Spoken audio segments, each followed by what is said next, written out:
Shalom,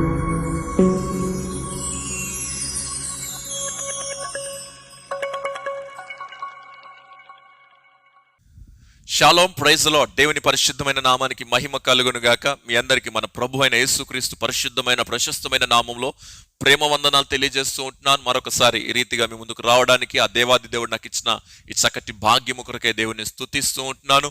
మరొకసారి మిమ్మల్ని ఈ రీతిగా కలుసుకోవడము నాకు సంతోషాన్ని ఇస్తూ ఉంటుంది.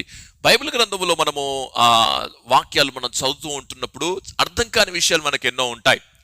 ఎన్నో మర్మయుక్తంగా భక్తులు ఆ వాక్యాలను రాస్తుండడం మనం గమనిస్తూ ఉంటాం. అయితే ఈరోజు నేను చెప్పబోతున్న అంశం ఏమనగా, మనకు అర్థం కాని విషయాలు కొన్ని ఉన్నాయి. వాటిని మీ ముందుకు తీసుకురావాలని, అందులోని కొన్ని ఆత్మీయ సత్యాలను లోతులోనికి వెలికి తీసి మనము అందులో పరిశుద్ధాత్మ దేవుడు మనకు నేర్పుతున్న పాటలు నేర్చుకోవాలని నేను ఆశపడుతూ ఉంటున్నాను. సామెతల గ్రంథం, సామెతల పుస్తకములో నుంచి, సామెతల పుస్తకము 30వ అధ్యాయము 18-19 వచనాలను నేను ఒకసారి చదువుతాను. చూడండి, అక్కడ రాయబడిన మాట: నా బుద్ధికి మించినవి 3 కలవు, నేను గ్రహింపలేనివి 4 కలవు. అవేమనగా, అంతరిక్షమున పక్షిరాజు జాడ, బండ మీద సర్పము జాడ, నడి సముద్రమున ఓడ నడుచు జాడ, కన్యకతో పురుషుని జాడ అని రాయబడింది. ఇక్కడ ఈరోజు మనము ధ్యానం చేయబోతున్న అంశం, తెలుసుకుంటున్న అంశం ఏంటంటే బండ మీద సర్పము జాడ. ఇక్కడ భక్తుడు రాస్తూ, రచయిత గ్రంథకర్త అగూరు అనే వ్యక్తి భక్తుడు రాస్తూ ఆయన చెబుతున్నాడు, ఆ బుద్ధికి మించినవి 3 కలవు, గ్రహింపలేనివి 4 కలవు. ఆయనకే తెలియదంట. ఇప్పుడు రచయితకే తెలియకపోతే, రాసిన వ్యక్తికే తెలియకపోతే ఇప్పుడు మనకెలా తెలుస్తుంది అంటే, నేను అంటాను, పరిశుద్ధాత్మ దేవుడు మనకు బయలుపరుస్తాడు ఆ కొన్ని విషయాలు. సో ఆ ప్రత్యక్షతలను మనం తెలుసుకునే ప్రయత్నం మనం చేద్దాం. చూడండి, రాయబడిన ఈ లేఖనములో 2 విషయాలు మనకు కనబడుతూ ఉంటున్నాయి. ఒకటి బండ, 2 సర్పం అని అక్కడ 2 విషయాలు మనకు కనబడుతూ ఉంటున్నాయి. ఇప్పుడు అందులో మనకి అర్థం కావాలి అనంటే, అర్థమయ్యేది ఏమిటి అనంటే, బండ మీద పాము వెళ్ళిపోతే దాన్ని జాడ కనబడదంట. అనగా వెళ్ళిపోతే దాని గుర్తులు మనకు కనబడవు, దాని ఆనవాలు మనకు కనబడదు, ఎక్కడికి వెళ్ళిందో మనకు అర్థం కాదు. ఎందుకంటే అక్కడ దాని గుర్తులు ఏమి ఉండవు గనక. అదే ఇసుక మీద కనుక ఆ పాము వెళితే దాని గుర్తులు మనకు కనబడుతుంటాయి. అది ప్రాకిన వెళ్ళిన చోటల్లా దాని మరకలు, జాడలు, ఆనవాళ్ళు కనబడతాయి. కనుక బండ మీద వెళితే అది కనబడదు అన్నది దాని అర్థం అన్నమాట. చూడండి, గ్రంథకర్త ఇదే చెప్పాలనుకున్నాడా? బండ మీద పాము వెళ్ళినప్పుడు దాని జాడ కనబడదు, దాని ఆనవాళ్ళు లేదు, ఎందుకంటే దాని గుర్తులు లేవు కనుక మనకి అర్థం కాదు, మనకి తెలియదు అది ఎక్కడికి వెళ్ళిందో అనే విషయాన్ని చెప్పదలుచుకున్నాడు అంటే, నేను అంటాను అది కాదు, ఇంకేదో చెప్పాలనుకున్నాడు. ఏంటి అనంటే, చూడండి, నేను అంటాను, ఇక్కడ బండ మీద సర్పం యొక్క జాడ అంటే, బండ అనగా దేనికి సాదృశ్యంగా ఉందంటే, క్రీస్తుకు సాదృశ్యంగా ఉంది. యేసుక్రీస్తు ప్రభుల వారికి సాదృశ్యంగా ఉంది. 1 కొరింథీయులకు రాసిన పత్రిక 10వ అధ్యాయము 4వ వచనం ప్రకారం ఆ బండ క్రీస్తే అని రాయబడి ఉంది. మరి సర్పము దేనికి సాదృశ్యంగా ఉందంటే, సాతానుకు సాదృశ్యంగా ఉంది అని మనము చెప్పుకోవచ్చు. చూడండి, బైబిల్ గ్రంథంలో మనం ఒకసారి గమనించినట్లయితే, ఆదికాండం 3వ అధ్యాయంలో 1వ వచనాన్ని మనము చదివినట్లయితే అక్కడ రాయబడిన మాట: దేవుడైన యెహోవా చేసిన సమస్త భూజంతువులలో సర్పము యుక్తిగలదై ఉండెను, అది ఆ స్త్రీతో ఇది నిజమా అని చెప్పండి. చూడండి, భూమి మీద దేవుడు చేసిన జంతువులన్నిటిలో సర్పము యుక్తి గలదంట, అంటే తెలివి గలది, వివేకము గలదని అక్కడ రాయబడి ఉంటుంది. దేవుడు బైబిల్ గ్రంథములో దాన్ని శపించక మునుపు దానికి కాళ్ళు ఉండేవంట. సో దేవుడు శపించిన తర్వాత దానికి కాళ్ళు లేవు. ఏమని శపించాడు అంటే, 3వ అధ్యాయం, ఆదికాండం 3వ అధ్యాయం 14వ వచనములో ఈ రీతిగా దాన్ని శపించాడు: నీ కడుపుతో ప్రాకుచు నీ బ్రతుకు దినములన్నీ మన్ను తిందువు. దేవుడు దాన్ని శపించాడు ఆ రీతిగా. అది మొదలుకొని దానికి కాళ్ళు లేవు, అది పాకడం మొదలు పెట్టింది. అక్కడి నుంచి నేటి వరకు పాము ప్రాకుతూనే ఉంది. ఇప్పుడు ఎలా ప్రాకుతుంది? బండ మీద ఎలా పాకుతుంది, లేదా నేల మీద అది ఎలా పాకుతుందంటే, పాముకి కండరాల నుండి వచ్చే తరంగాలు, వేవ్స్ అంటారు కదా, దాన్ని ఆధారం చేసుకొని అది ముందుకు కదులుతూ ఉంటుంది, పాకుతూ ఉంటుంది అన్నది మనకు అర్థమవుతుంది. Snake moves using it's flexible body. which consists of a long spine with up to 400 ribs attached in it. Muscles connected to ribs will help snakes to crawl, climb and swim అని మనము చెప్పుకోవచ్చు అనమాట. So flexible body ఉంటుంది. ఆ కండరాలు మజిల్ని బట్టి అది చాలా ఈజీగా కదులుతూ అది పాకుతూ ఉంటుంది అనమాట. సో పాము గురించి ఇంకా మనం తెలుసుకోవాలంటే పాము ఏంటంటే ఉష్ణ రక్తము జంతువు కాదు. అన్ని జంతువులాగా కాదండి పాము. ఉష్ణ రక్త కలిగిన జంతువు కాదు.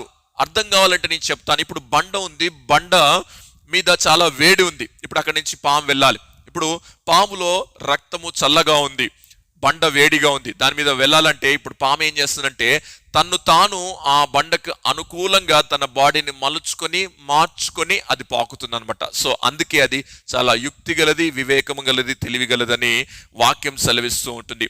ఇప్పుడు అగూరు ఏం చెబుతున్నాడు అంటే కండరాల ద్వారా పాకే పాము యొక్క ఆనవాలు బండ మీద మనకు కనబడవు అని చెబుతూ ఉంటున్నాడు. ఇప్పుడు ఇంకా కొంచెం లోతుల్లోనికి వెళ్దాం.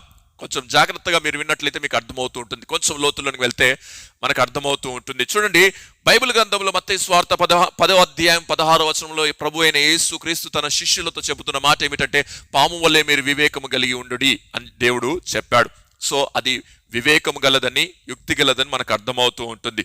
ఇప్పుడు ఈ పాము ఈ సర్పము వివేకము గలది అని మనకు తెలుసు కదా.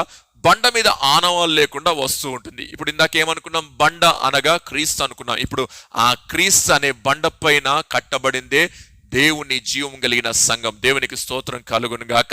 ఇప్పుడు ఆ సంఘం మీదికి అనగా ఆ బండ మీదికి, బండ అనబడుతున్న సంఘం మీదికి ఏమొస్తుందంట, సర్పం వస్తుంది. ఎలా వస్తుందంట, జాడ లేకుండా వస్తుంది. అర్థమవుతుంది కదా. మనకి గుర్తుపట్టకుండా తెలియకుండానే అది గుట్టు చప్పుడు లేకుండా వచ్చి సంఘములోనికి దూరి ఆ సంఘాన్ని కాటువేస్తుంది, సంఘములో ఉంటున్న విశ్వాసులను కాటువేస్తుంది అన్నది దీని అర్థం. దేవునికి మహిమ కలుగును గాక. ఇప్పుడు ఉదాహరణ మనకు అర్థం కావాలంటే నేను చెబుతాను చూడండి. అదే పరిశుద్ధ గ్రంథంలో ఆదికాండంలో మనం చూస్తే అవ్వ ఆ స్టోరీని మనం చూసుకున్నట్లయితే అవ్వ దగ్గరికి సాతానుగాడు ఏ రూపంలో వచ్చాడు అంటే పాము రూపంలో వచ్చాడు. పాము రూపంలో వచ్చాడు కదా. ఇప్పుడు ఎలా వచ్చాడంటే గుట్టు చప్పుడు కాకుండా వచ్చాడు.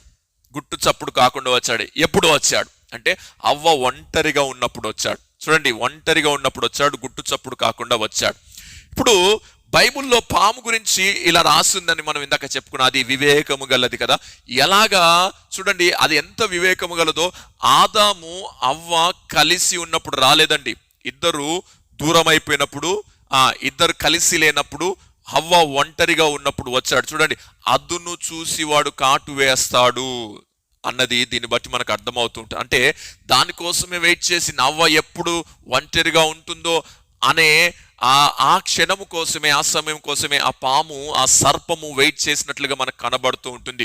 అది ఏదేను తోటలోనికే వచ్చింది అంటే అది మామూలు సర్పము కాదు. అందుకే యుక్తి గలదని మనం అంటున్నాం. సో ఆదాము అవ్వలు విడిగా వేరువేరుగా ఉన్నప్పుడు, హవ్వ ఒంటరిగా ఉన్నప్పుడు వచ్చిందని మనం చూస్తూ ఉంటాం. ఇప్పుడు అది వచ్చి ఏం మాట్లాడుతుంది అనంటే, ఇది నిజమా? అవ్వ దగ్గరకు వచ్చింది, ఒంటరిగా ఉన్నప్పుడు వచ్చింది, ఇది నిజమా అని అంటుంది. చూడండి ఎంత స్మార్ట్గా, ఎంత చాకచక్యంగా అది తన వలలో హవ్వను పడేసుకుంటుందో మనం చూసుకోవచ్చు. ఇప్పుడు ఇది నిజమా అంటూ ఏం చెబుతుంది, ఈ తోట చెట్లలో దేని ఫలమునైనను మీరు తినకూడదని దేవుడు చెప్పానా అని అడిగింది అవ్వని. అప్పుడు అవ్వ చెప్పిన మాట ఏమిటంటే, చూడండి కన్వర్జేషన్ ఎలా చాలా స్మార్ట్గా. అవ్వకు కూడా అర్థం కాలేదు ఇది ఎక్కడి నుంచి వచ్చింది, ఎందుకు వచ్చింది, ఇవన్నీ అవ్వ కూడా అర్థం కానంతగా తనని ఆకర్షించి తన మాటల్లో కన్వర్జేషన్స్ లోనికి లాగేసినట్లుగా మనం చూస్తూ ఉంటాం. ఇప్పుడు అవ్వ చెప్పిన జవాబు ఏంటంటే, అవును చావకున్నట్లు మీరు తినకూడదని దేవుడు అన్నాడంటే, ఆ సర్పం అన్న మాట ఏమిటంటే, మీరు చావనే చావరు. చాలా స్మార్ట్గా, చాలా నీట్గా, సింపుల్గా తను ఏం చేసింది, ఆ హవ్వను పడేసి దగ్గరుండి ఏం చేసిందండి, ఆ పండుని దగ్గరుండి హవ్వకు తినిపించి తనని పడేసింది. చూడండి ఎంత చాకచక్యంగా వచ్చింది. ఎక్కడి నుంచి వచ్చిందో తెలియదు, ఎలా వచ్చిందో తెలియదు. దేవుని తోటలోనికి వచ్చింది, వచ్చి ఒంటరిగా ఉన్న హవ్వను టార్గెట్ చేసింది. చూడండి వచ్చినప్పుడు సర్పము అడగాలి కదా హవ్వని, ఏమని అడగాలి, ఆదాం ఎక్కడున్నాడు, నువ్వు ఒకదానివే ఉన్నావు, మీరిద్దరు కదా ఉండాల్సింది అని అడగాలి కదా, అడగలేదు. ఎందుకు అడగలేదు అంటారు అంటే వాడికి అదే కావాలి. ఏది కావాలి? హవ్వ ఒంటరిగా ఉండడమే కావాలి. ఆదాముతో పని లేదండి, హవ్వతో పని. వాడు ఏ పని మీద వచ్చాడో ఆ పనిని చూసుకొని వెళ్తాడు. సో అవ్వతో మాట్లాడాలనుకున్నాడు, అవ్వతోనే మాట్లాడాడు. అంటే ఎవరిని కాటివేయాలి అన్నా వాడు నేరుగా వస్తాడు, ఆనవాళ్ళు లేకుండా వస్తాడు అన్నది మనకి దీన్ని బట్టి అర్థమవుతూ ఉంటుంది. సో మనకి ఇక్కడ బండ మీద సర్పం యొక్క జాడ తెలియదు అంటే చూడండి, ఏదైనా తోటలోనికి తెలియకుండా వచ్చి ఆ హవ్వను పడేసి అవ్వను ఆ పండు తినేలాగా చేసి పాపములోనికి నెట్టివేశాడు అని మనకు అర్థమవుతూ ఉంటుంది. ఇంకా చూస్తే ఇప్పుడు మనకు అర్థమైంది కదా, హవ్వ దగ్గరికి సాతానుగాడు ఏ రూపంలో వచ్చాడు? సర్పము రూపంలో వచ్చాడు. పరిశుద్ధ గ్రంథంలో కూడా చాలా మంది భక్తుల జీవితంలోనికి ఈ సాతానుగాడు అనేక రూపాల్లో వచ్చాడు. కొన్ని ఉదాహరణ చెబుతాను. ఇప్పుడు పరిశుద్ధ గ్రంథంలో ఆకాను ఉన్నాడు. ఆకాను దగ్గరికి ఏ రూపంలో వచ్చాడంటే బంగారం రూపంలో వచ్చాడు. గేహాజీ దగ్గరికి ఏ రూపంలో వచ్చాడంటే బంగారము వస్త్రాల రూపంలో వచ్చాడు. ఇంకా మహాబలుడైన శాంసన్ దగ్గరికి ఎవరి రూపంలో వచ్చాడు? దేని రూపంలో వచ్చాడంటే దెలీలా రూపంలో వచ్చాడు. భక్తిపరుడు ఆరాధనకి మూల పురుషుడైన దావీదు దగ్గరికి బెత్సబా రూపంలో వచ్చాడు. చూడండి, ఇలాగా ఒక్కొక్కరిని టార్గెట్ చేస్తూ ఎవరిని కాటివేయాలనుకున్నా వారికి తెలియకుండా అదును చూసి వివేకముతో యుక్తితో జాడ లేకుండా ఆనవాళ్ళు లేకుండా వచ్చి కాటి వేసి వెళ్ళాడు. నూతన నిబంధనలో కూడా మనకి అనన్య సపిరాలు ఉన్నారు. వారి దగ్గరికి ఎలా వచ్చాడు? ఏ రూపంలో వచ్చాడు? ఆస్తి రూపంలో వచ్చాడు. మీ దగ్గరికి ఏ రూపంలో వస్తాడో తెలియదు, వాడు మారువేషంలో వస్తాడు. అంతేకాదు వాడు అనేక రూపాల్లో వచ్చి ఎలా మాట్లాడి మనల్ని బోల్తా కొట్టిస్తాడో మనకి దీన్ని బట్టి మనకు అర్థం కావాలి. కనుక జాగ్రత్త, బండ మీద సర్పం యొక్క జాడ తెలియదు. వాడు ఎలా వస్తాడో, ఎవరిని టార్గెట్ చేసి వస్తాడో, ఎప్పుడు పడేస్తాడో తెలియదు. కనుక జాగ్రత్తగా ఉండాలి. ఇంకొక విషయం నేను మీతో పంచుకోవాలని ఆశపడుతూ ఉంటున్నాను. పరిశుద్ధ గ్రంథంలో నుంచి మనకి ఆమోసు గ్రంథం 5వ అధ్యాయము 19వ వచనంలో ఈ రీతిగా ఒక మాట రాయబడి ఉంది. ఏంటంటే, వాడు ఇంటిలోనికి పోయి గోడ మీద చెయ్యి వేయగా పాము వాని కరచినట్టు ఆ దినముండును. వాడు మారువేషంలో వస్తాడు. ఏ రూపంలో వచ్చి ఎలా మాట్లాడి మనల్ని కాటేస్తాడో తెలియదు. అందుకే వాడు కాచుకొని ఉంటాడు. చూడండి, ఈ కాచుకొని ఉంటాడు అనే దానికి పరిశుద్ధ గ్రంథంలో ఒక లేఖనాన్ని మీకు చూపించాలని నేను ఆశపడుతూ ఉంటున్నాను. ఆమోసు గ్రంథం 5వ అధ్యాయము 19వ వచనంలో వాడు ఇంటిలోనికి పోయి గోడ మీద చెయ్యి వేయగా పాము వాని కరచినట్టు ఆ దినముండును. ఒక వ్యక్తి అంట ఇంటిలోనికి వెళ్ళాడంట, గోడ మీద ఇలా చేయి పెట్టాడంట. చేయి పెట్టగానే ఏంటంట, పాము వాడిని కరిచిందంట. అంటే ఆల్రెడీ వీడికి తెలియకుండా ఆ ఇంట్లో ఆ గోడలోనికి వెళ్ళి ఎప్పుడో దాక్కొని ఉంది, కాచుకొని ఉంటుంది. అదును కోసం చూసింది, సమయం వచ్చింది, ఆ వ్యక్తి వచ్చాడు, చేయి పెట్టాడు, కాటి వేసింది. చూడండి, పాము సర్పము కాచుకొని ఉంటుంది. అలాగే సాతానుగాడు కాచుకొని ఉంటాడు. ఎవరిని ఎప్పుడు మృంగుతున్న గర్జించు సింహం వలె ఎవరిని ఎప్పుడు మింగాలో అని వాడు కాచుకొని ఎదురు చూస్తూ ఉంటాడు. ఇప్పుడు గోడ మీద ఈ లేఖన భాగాన్ని మనము ఆలోచన చేస్తే అర్థం చేసుకోవాలనుకుంటే, గోడ మీద పెచ్చులు ఊడిపోతాయి. పాడుబడిన ఇల్లు ఏం జరుగుతుందండి? జనరల్గా గోడలు వీక్ అయిపోతున్నప్పుడు పెచ్చులు ఊడిపోతాయి, చిన్న చిన్న రంధ్రాలు ఏర్పడుతుంటాయి. ఇప్పుడు ఆ రంధ్రాల్లోనికి రంధ్రాలు ఏర్పడగానే ఆ రంధ్రాలను ఆసరా చేసుకొని పాము వెళ్ళి అందులో దాక్కుంటుంది, కాపురం చేస్తూ ఉంటుంది. ఎవరైనా వ్యక్తులు అక్కడికి రాగానే అదును చూసి కాటు వేస్తూ ఉంటుంది అన్నది మనకు అర్థమవుతుంటుంది. సో అందుకే ఇప్పుడు ఇందులో ఆత్మీయ సత్యం అని తెలుసుకోవాలంటే, సజీవమైన రాళ్ళుగా ఉన్న మనం, దేవుని సంఘంలో సజీవమైన రాళ్ళుగా ఉన్నాం మనం. ఈ రాళ్ళు ఇప్పుడు దేవుని సంఘములో ఈ గోడలు ఎలాగుండాలంట? బలంగా ఉండాలి. కొంచెం వీక్ అయిన రాయికి మధ్యలో గ్యాప్ వస్తే ఆ గ్యాప్ లోనికి సర్పం దూరే అవకాశం ఉంటుంది. అంటే నేను చెప్పదలుచుకునేది ఏమిటంటే, సజీవమైన రాళ్ళుగా ఉంటున్న మనము, దేవుని సంఘములో గోడలుగా ఉంటున్న మనము కొంచెం వీక్ అయితే, భక్తిలో కానీ, ప్రార్థనలో కానీ, విశ్వాసములో కానీ, దేవునితో సహవాసములో కానీ కొంచెం వీక్ అయిపోతే ఏమవుతుందంటే, పెచ్చులు ఊడిపోయి కొంచెం గ్యాప్ వస్తుంది. దేవునికి మనకి గ్యాప్ రాగానే అక్కడికి ఎవరు వస్తారంట?